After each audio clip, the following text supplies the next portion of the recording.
Hello, and welcome to Ending Physician Overwhelm. I'm your host, Dr. Megan Mello. I'm a family and obesity medicine physician, as well as a certified life coach for physicians.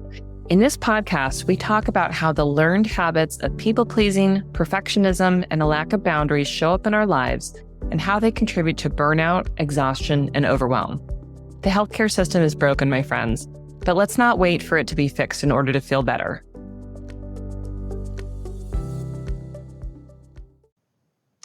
Well, hello, my friends, and welcome back to Ending Physician Overwhelm. Once again, I am so pleased to have your ears for the next little bit of time. So today we're going to be talking about boundaries around other people's messes. And I was preparing for the episode and sort of thinking through a couple of experiences I was involved with this week and my own thoughts about it. And just thinking about you as the listener, I bet you can come up with at least 5 examples without giving this much thought of times when you have been called in to clean up other people's messes. So we're going to dive in today, and this is going to be an episode where I invite you to really think about what's going on currently for you. Where are you over-functioning in this capacity, and what's the impact of that for yourself and for other people?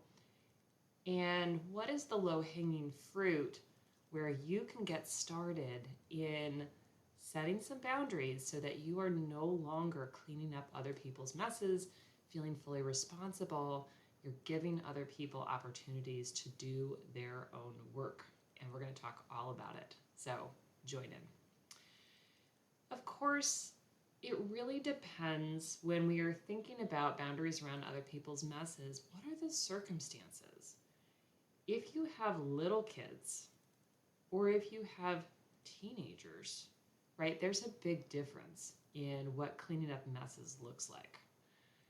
If you are someone who employs people, right, if you have staff, if you run your own clinic, if you have your own business of some kind, if you are responsible for leading your clinical team, that's going to look different than if you're fully employed and you really don't have any skin in the game in terms of other people's performances.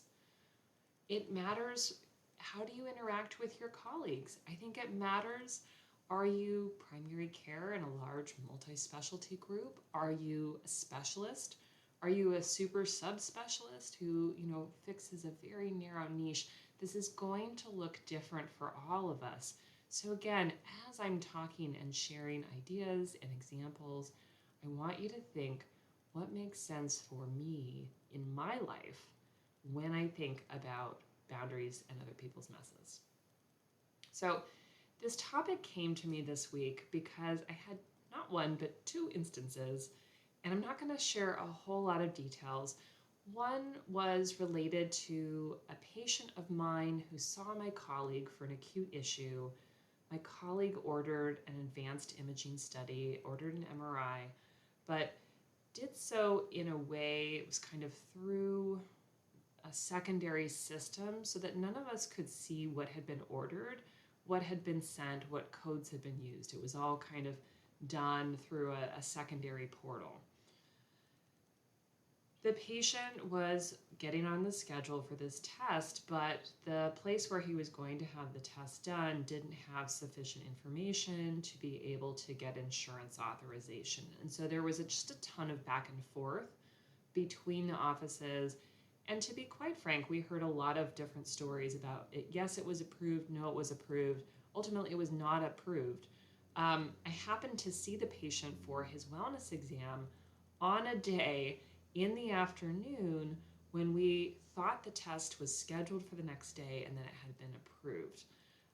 Unfortunately, over the course of later that afternoon, we found out it wasn't approved. It was just this whole big mess. And the mess that I was involved with was trying to make sure that ultimately we serve the patient, that we take care of him, that we get his needs met. But meanwhile, there was just lots of confusion and anger and frustration at the way this had all unfolded. And I couldn't help but just reflecting. My immediate thought was, man, if my patient had only seen me first, this mess would not have happened. And that's a common thought, and I think it's a common thought and situation that many of us had, right? If I had been involved from the start, none of this would have happened. Raise your hand if you are with me, right? There's so many instances I can think of where, man, if somebody had just asked me first, this wouldn't have happened. The problem with that, though, is that when we think that, we are sort of signing ourselves up to be the person who is fully responsible for all of the issues, right? I work part-time in my medical practice, so I am not there all the time, and neither are you. Even if you work full-time, you get sick sometimes, you have other people get sick sometimes in your family that you need to take time off. You go to educational conferences, you go on vacations. There's the weekend, hopefully, that you get, and you get to rest.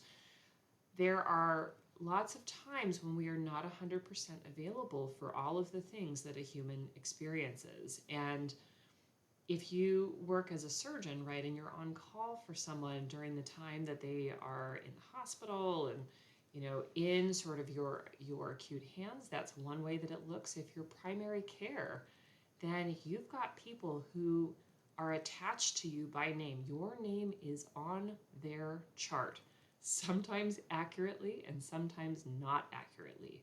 But that means that a lot of things filter towards you.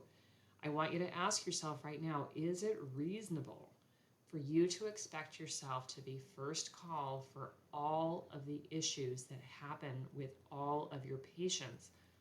100% no. So when I had that thought, man, if he had only come to see me first, none of this would have happened. We would have already been down a different pathway. I had to take a pause, take a breath, and say, it's not reasonable for me to expect that I'm the only one who provides these patients care 100% of the time. I'm grateful that my patient was able to be seen, and I am going to make sure that he gets the care now that he needs. So I am going to step in now and fix the problem. Although I was very clear to say what did and did not go correctly to the patient, so that it's just clear. And I really wasn't casting blame, but there were kind of multiple errors that happened along the way, some of which was on our side as a clinic, some of which was on the radiology department side.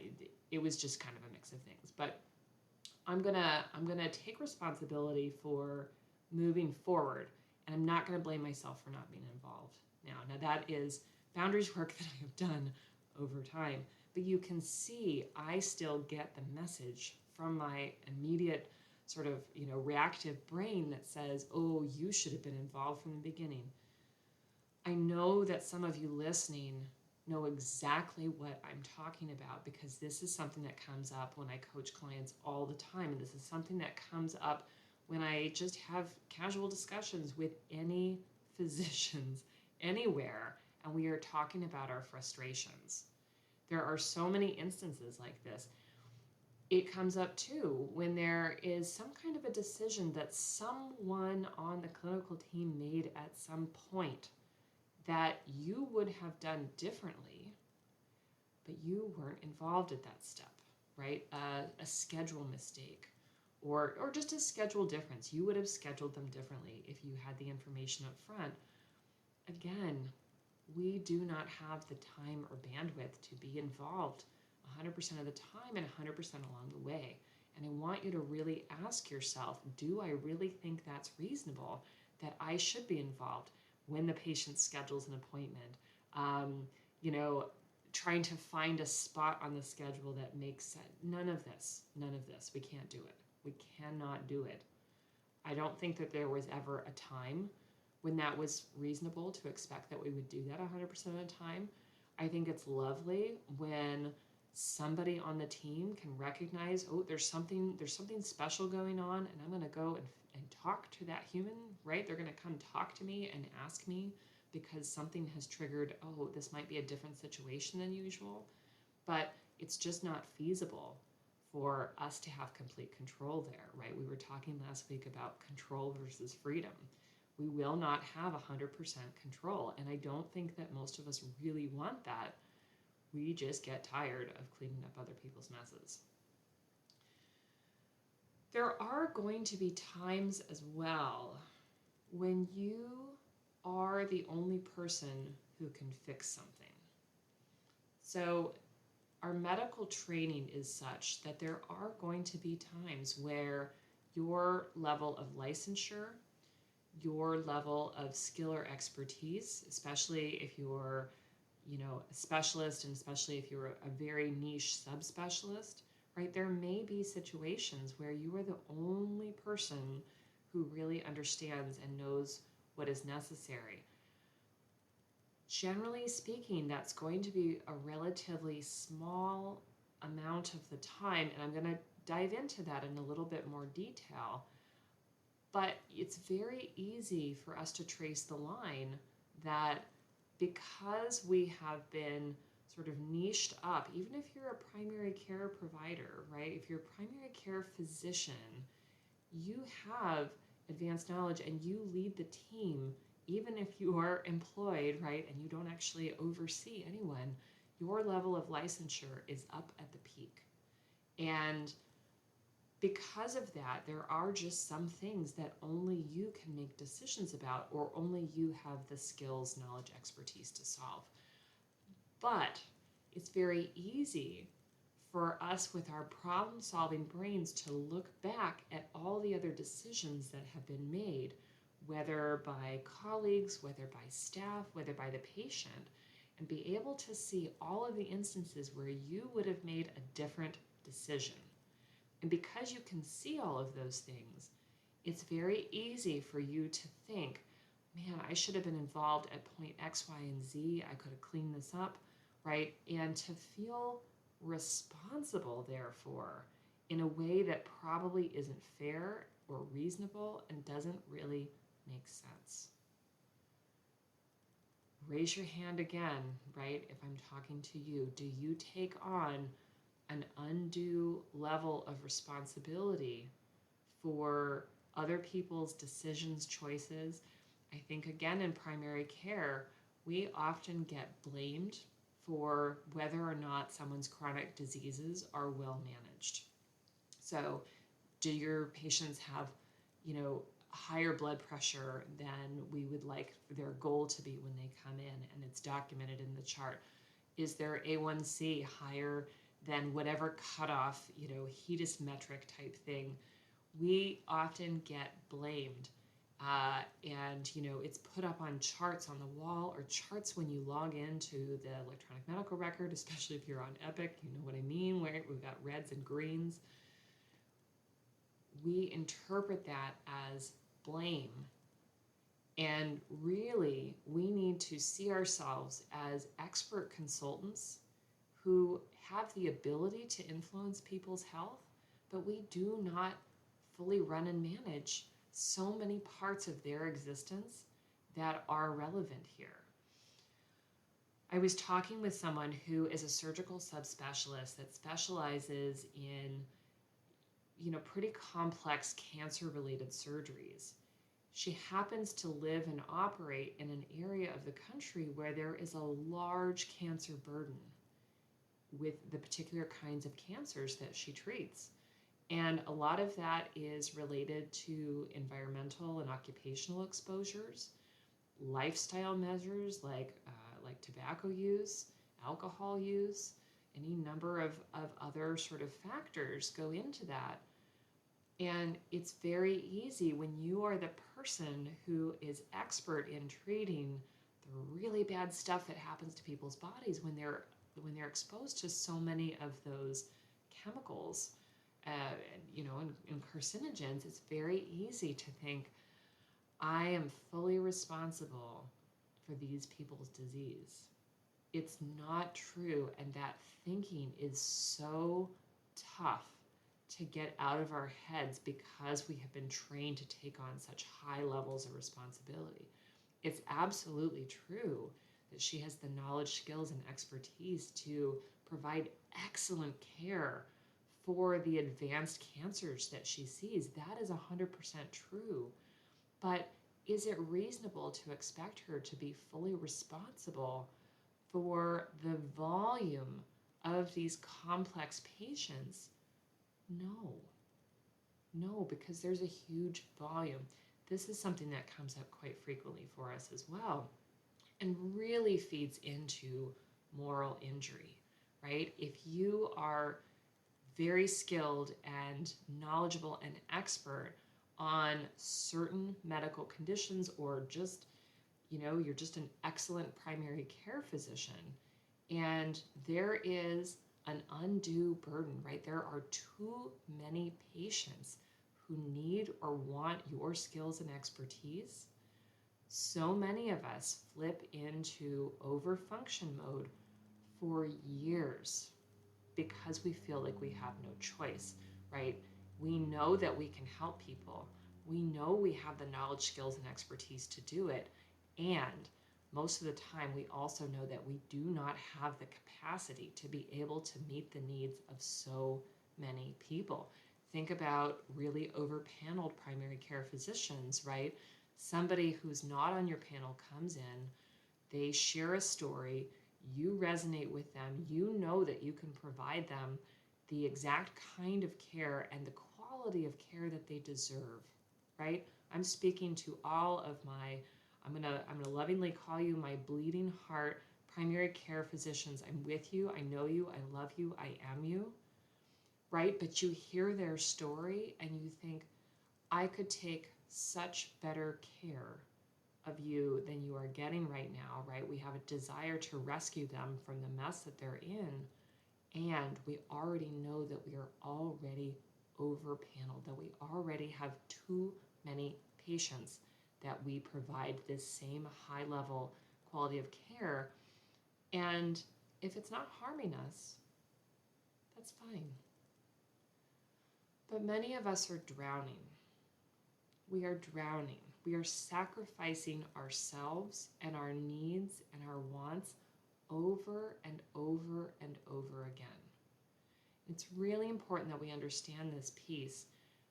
There is moral injury here, right? To look and to see, I have the capacity, I have the ability, I'm going to have the ability to help this person, right? Have the ability to provide them with excellent care.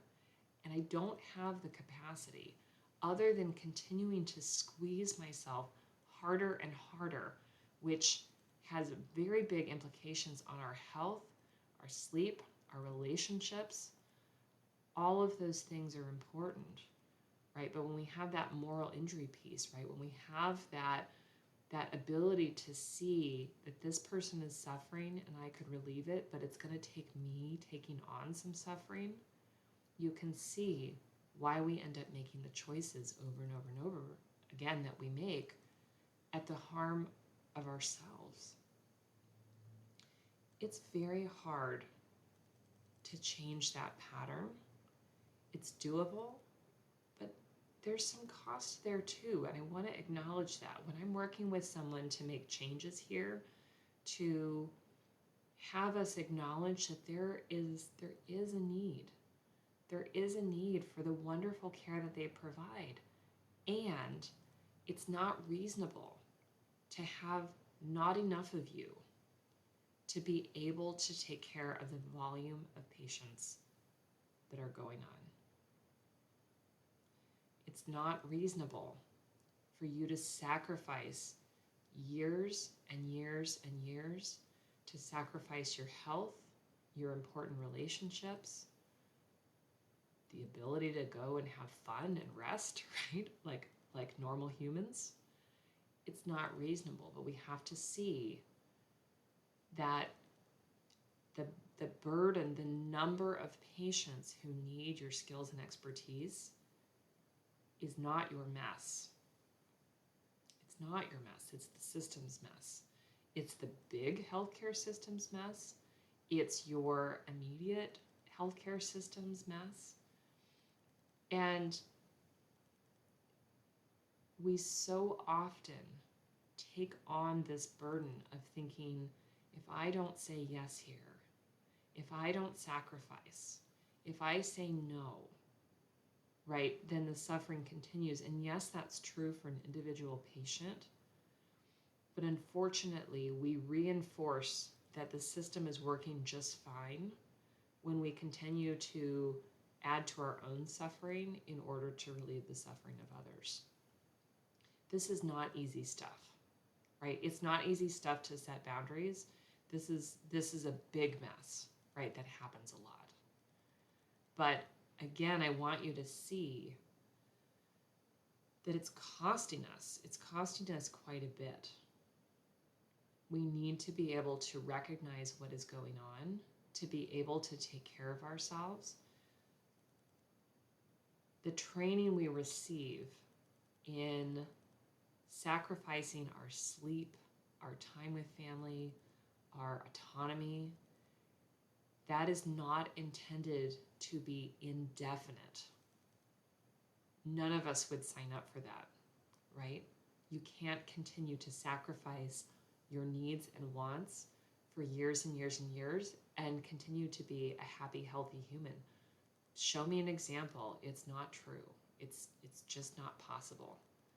If you look around you at examples of people who are incredibly self-sacrificing as physicians, I want you to really see what the costs are.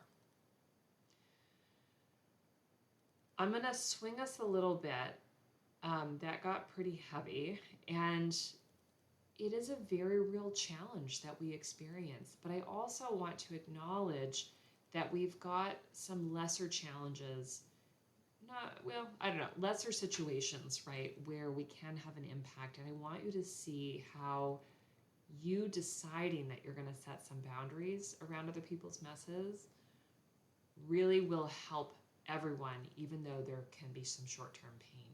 So let's acknowledge, right, that there are times when only you can fix something, but there's so many other instances where other people are just relying on your excellent problem-solving ability, and they're using it as a way to not take responsibility themselves. Or maybe they don't feel empowered to take responsibility themselves. There's a lot of different ways that looks, but let's start to see it as it's not reasonable for me to be the one who makes all of the decisions. I may need to do some coaching. I may need to have some uncomfortable conversations, including with myself, quite frankly. I may need to be very clear. And if you employ people, you may need to let some people go if they are not able to do this after you have taken, reasonable steps to get whatever problem solved that you need solved. But one thing I really want to be clear on is that we need to let go of bearing the responsibility for other people's poor communication skills. Okay, what do I mean there? I mean that if you have people around you who do not communicate well, and you are constantly cleaning up their messes, there need to be some changes made. And yes, that includes communication with that person, right? They may not be clear. This could be your boss, this could be a colleague, this could be a staff member.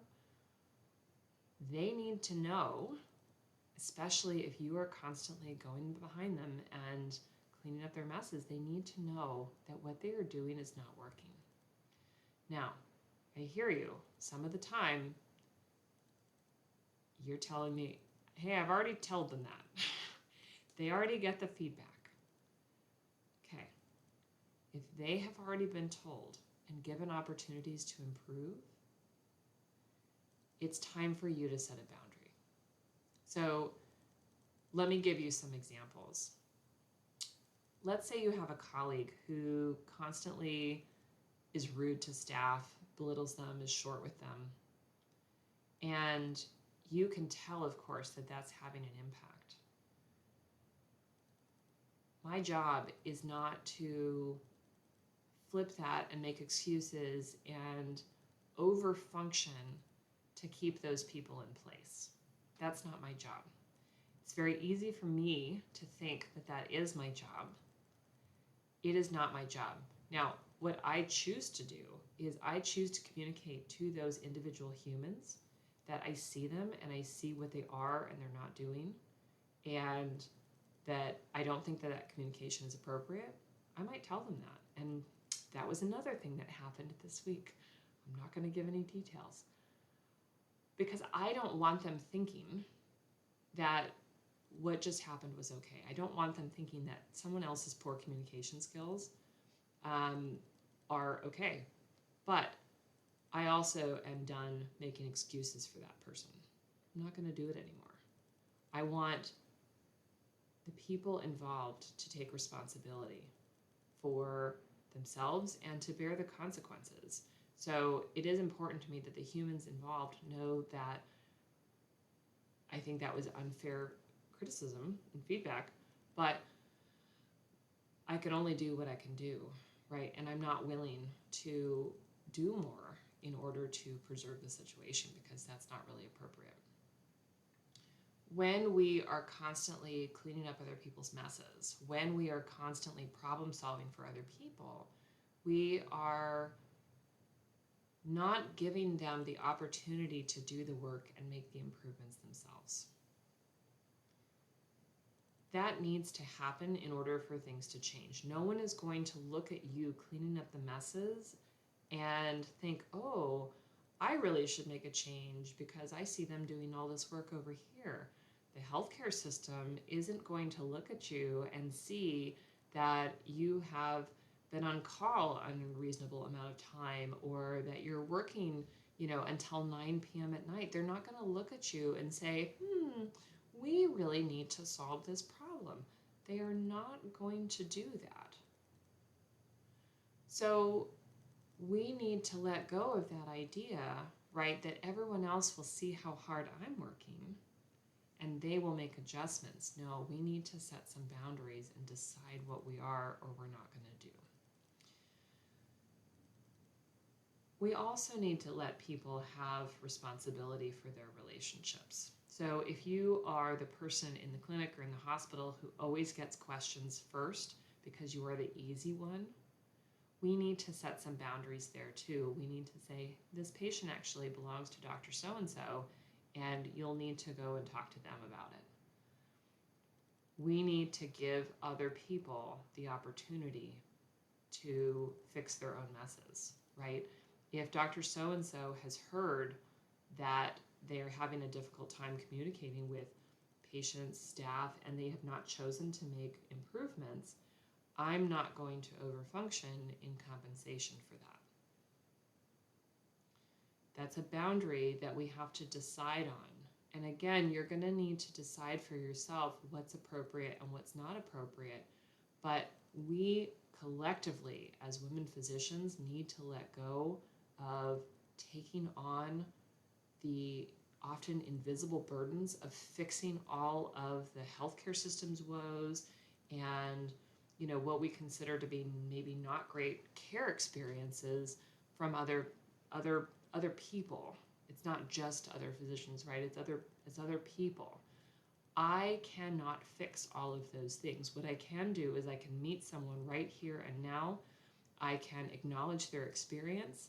I can say, what we can do from here is this, but I'm not going to go and take care and make up for that bad experience. I am only going to take responsibility for where I am and what I have capacity for right now. This is challenging work. It is challenging work to set boundaries. It is challenging work to set boundaries in environments where there's a lot of burnout, in environments where there's a lot of sort of hands-off. Nope, you're the physician. You should be able to manage all of the things, including, the 80 pieces of information that come into your inbox every day and the 20 to 30 patients we throw at you every day.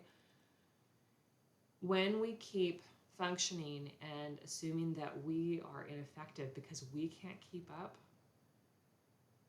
we are unfortunately inadvertently reinforcing the system not fixing itself.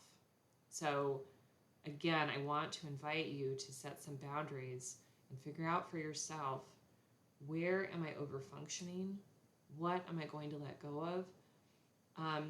If you don't have nursing support, right, addressing your messages, and you used to have that and you no longer do, it is going to take you longer to respond to messages, and your answers may be pretty darn short. I strongly encourage you to set boundaries and to put boundaries actually in your messages. Hey, patient so-and-so, that's a great question. I'm not going to be able to fully address that here through the portal. I invite you to make an appointment so we can talk more about it. It sounds important. Make that a phrase that you can just blow in so you don't have to come up with that boundaries language every time. For those of you who are on my email list or have been to my website, I have a freebie that's available for you where some of that boundaries language is written in. You can just copy and paste those suckers right into your EMR or however you respond to messages, and be able to consistently convey, with kindness and with clarity, nope, this message needs to be addressed this way. You can respond to patients. There's messages in there to respond to staff, right? It's a very easy way to start setting boundaries and taking care of yourself, and you don't have to think too much about it. So you'll find that on my website, which is www.healthierforgood.com. Okay, that was an unexpected segue, but here we go. Working on boundaries is hard work, and it requires a little bit of gumption, I'm going to say. It requires you honoring that you are important, that your needs and wants are important, and that it's worth the discomfort of making the choice to set and keep the boundary. Those are two different pieces of work. Setting boundaries is one thing, keeping boundaries is another thing, and they both require, again, I'm just going to use the word gumption. It requires you being very clear on what your underlying drive is. If you are listening to this episode in real time, this episode releases on Tuesday, October 29th, which is plenty of time for you to sign up to do this work together with other women physicians in community with me as your coach. My new group program, Unbound, Women Physicians Reclaiming Their Lives, is starting December 1st. We're going to meet on Sundays from 5 to 6 p.m. Pacific time or 8 to 9 p.m. Eastern Standard Time.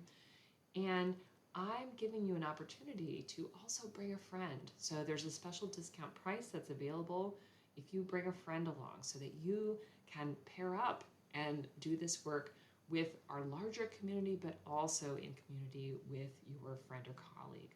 So great opportunity. You don't want to miss that. But we will be doing this boundaries work. We will be really sinking into kind of some of those underlying beliefs that get in our way and figuring out how do we start to have internal accountability as well as, some accountability within the community, because we are going to be connected and doing this work together. I'm so excited that this program is going to be up and running, and there's plenty of time to sign up, but don't miss your chance. Again, you can head over to my website. So go there to get the boundaries guide, right, where you can get some cut and paste phrases that you can start using today. And then sign up. In the upper left-hand corner, you're going to see a little button that says Unbound Group Coaching. That's the button you push to find out all the details. My friends, thank you as always for listening. I invite you to really sink into this episode and think, what is going on in your circumstances and where do you want to start making changes? Maybe we don't start with the heaviest of the heavy, but think about, where am I no longer willing to clean up other people's messes? And yes, this can be at home as well. All right, my friends, until next time, take care. Bye-bye.